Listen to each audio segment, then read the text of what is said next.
Okay. Good evening, ladies and gentlemen. My name is Stanley Butler. I'm a nurse here at the Kelly Street Community Clinic. I'm also going to be your disaster preparedness liaison. So for this session here, we're going to be talking about different disasters. We're going to be talking about what you need to do in order to prepare yourself for a disaster and what shelters that you can go to. We're going to be talking about what you need to do in the event that you want to ride out the storm at your home. And then we're also going to be talking about diabetic patients and what they need to do to prepare themselves for a disaster. So, can anyone name some man-made disasters? Yes, sir. Okay, the plant in Pasadena that partially blew up this weekend. That's a good idea. That's a good example. Some of the people in the area had to evacuate for a few hours to make sure, you know, that it was deemed okay to go back home. Yes. Anything else? Yes, sir. Flooding, depending on why it's flooding, you know, if it was an accident or something like that. Anything else? A fire, absolutely. Fires are considered a disaster because it's very easy for, you know, one building to be on fire and then the embers move to another building and then catch that building on fire. So yes, absolutely. Can anyone name any Mother Nature type disasters? Yes, ma'am. A tornado, absolutely. That would be a good one. Anything else?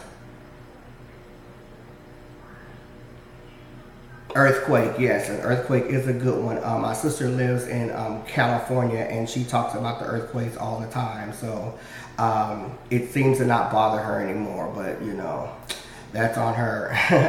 Anything else? Hurricanes, yes, hurricanes. We'll be talking about hurricanes today because we're in the southern part of the United States. Hurricanes are our biggest concern here. Hurricane season is from June 1st, the middle of September. So we need to prepare ourselves prior to June 1st, just in the event, you know, a hurricane happens. Now, when a hurricane forms itself in the near Africa, it takes maybe like a week to a week and a half before it reaches the Gulf of Mexico. So during that time is when you need to start preparing yourself in the event, you know, based on the tracker that is going to come into the Gulf. Now, once the hurricane reaches in the Gulf of Mexico, Houston is like the straight line of fire in the event it's going to come. Now, just like Katrina, we were slated to get hit by Katrina, but at the last minute it turned to the right, and then New Orleans unfortunately was hit by the hurricane. So when the storm is before it gets into the Gulf of Mexico, some of the things that you need to prepare yourself is a hurricane kit. Now, in that hurricane kit, what you need to do is you and your family members need to pack a set of clothing for at least a week. You need to pack all of your medications that you take. I know a lot of people have the pill boxes that are like Monday, Tuesday, Wednesday, Thursday, but we actually need the prescriptions or the bottles. So you can either bring the bottles or a list of the medications that you take, because we will be having nursing stations at each shelter in the event that we need to, you know, give you some medication. If you're taking insulin, you need to bring your insulin as well as the bottles, as well as the doses. A lot of times people are saying, well, in the morning, you know, I take a blue pill. Well, that's not going to work because we need to know the actual dosage of the medications that you do take. The shelters here in this particular area on Kelly Street is LBJ Hospital on Kelly Street, and then on the other end of Kelly Street at 59 is Barbara Jordan High School, and then on Lockwood is Will Rogers Elementary School. Those three are deemed disaster prepared buildings. So those are the buildings that you need to go to in the event of a shelter, and those buildings are storm proof. once again, items that you need to bring, you know, I've discussed those with some other things you need to bring, or maybe like a favorite pillow, a favorite blanket, your children. You need to bring some toys and games, coloring books for them, because they're going to be very antsy because they can't go outside. And so you need to make sure that you keep them entertained.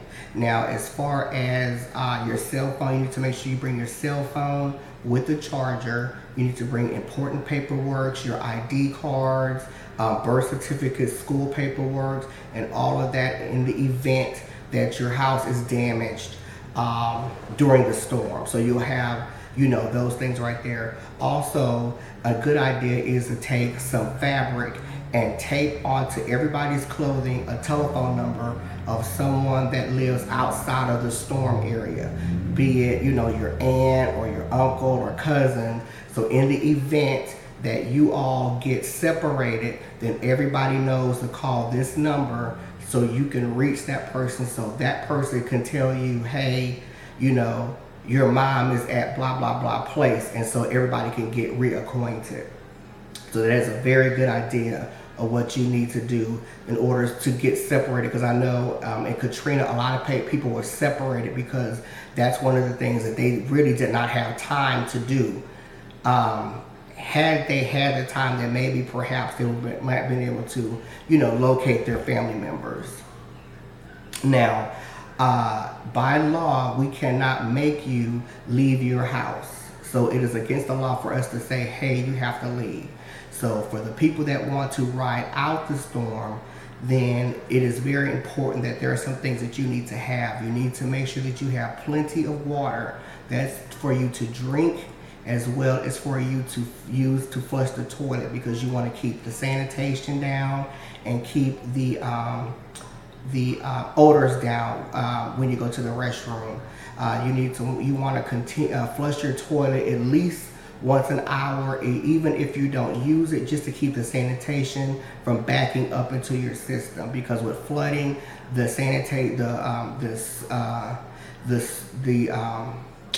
stool and stuff can back up into your house. So you want to flush your toilet at least once an hour. So you need to make sure that you have plenty of water.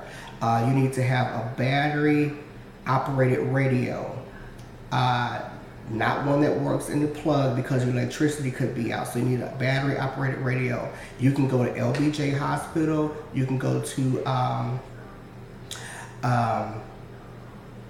the fire department, or you can go to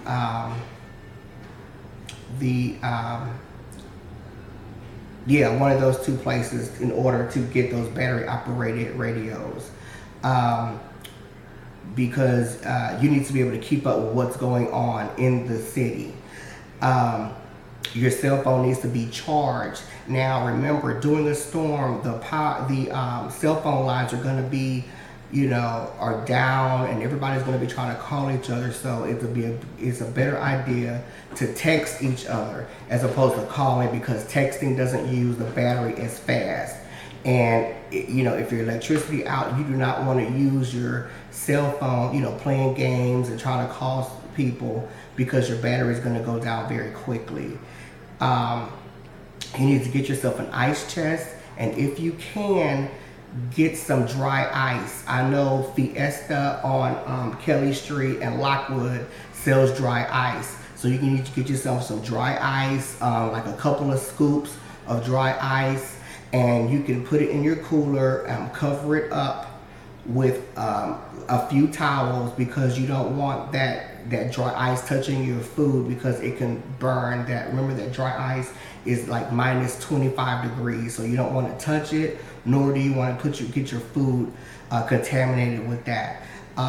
You need to make sure that you keep your insulin in there, and your food, drinks, milk, water, you know, all those items right there, just so you can have those things to make it through the storm.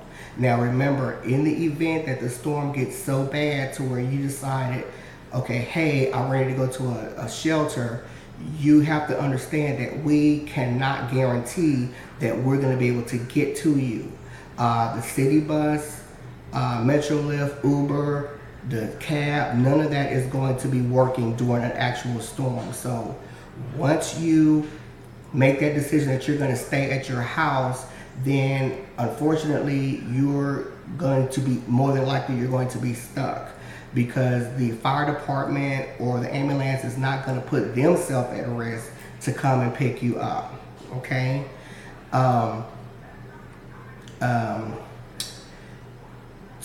So if you are diabetic, it'll be the best idea is for you to go ahead and come to a shelter, because with stress, make sure insulin levels go, make sure blood sugar go up, and it's very important that you come to us so we can keep an eye on your blood sugar level, and we can give you insulin, of course, to make sure that we keep your blood sugar at a normal range. You also want to drink a lot of water to keep your blood sugar down. If you have any questions, you can contact the LBJ diabetic counselor, and they can meet with you, or meet with you to go over some actual safety tips during a disaster. You can contact the American Diabetes Association, or you can contact even our clinic. We have a diabetic counselor that can help you with questions that you may have. I know I've given you guys a lot of information, and I do apologize. It's a lot of information that you have to but I have made some pamphlets here that you can all look at, that's going to have the same information that I just gave you. You can also give us a telephone call at our main clinic, or you can call my office directly at 713-555-4609, and I will contact you. And I will contact you as quickly as I can. Remember, disasters can be a life and death situation, and it is your responsibility to make sure that you do the best thing possible for you and your family. If you have anyone have any more questions,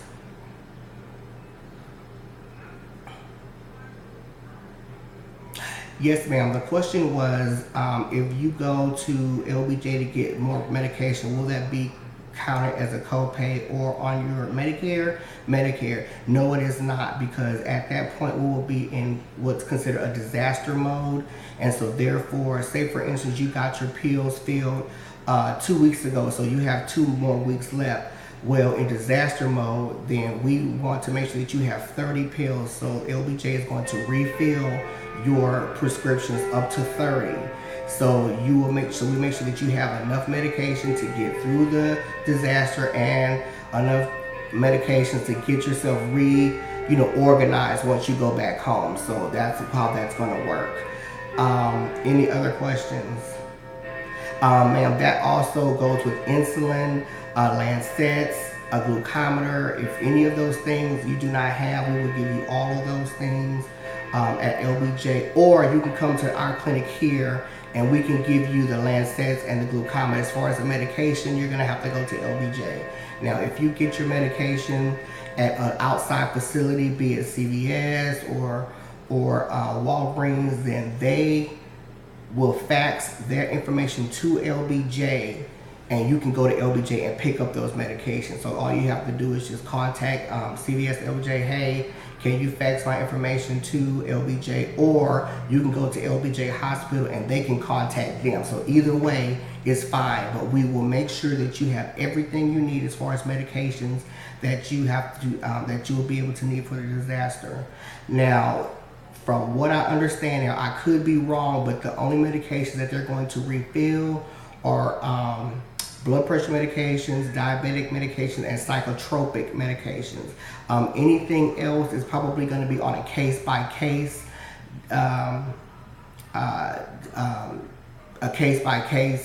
items. So any other medications, you could just talk to the LBJ pharmacist. I'm not sure, what else will be added onto that list. But I'm sure there are some other ones that are, but I'm not sure at this point. I'm very sorry. Any other questions?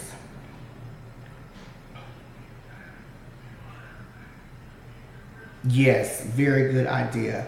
If you live near anyone that is handicapped, if you live near anyone that is handicapped or wheelchair bound and they live alone, please, please, please let us know as soon as possible, as soon as today actually, so we can make sure that that person is taken care of as soon as we go into disaster mode. We will make arrangements to go and get them ourselves, or make arrangements for a Metrolift or somebody to go and get them, to bring them to the shelter, because at that point we want to make sure that that person is safe. So we don't want them in the house by themselves and, you know, don't know what's really going on or anything like that.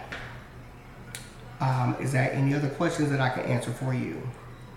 Okay, well, like I said, we went through a lot of information, and like I said, with the pamphlet that I'm going to pass out, and then you can call the clinic or you can call me, and I can answer any other questions that you all have.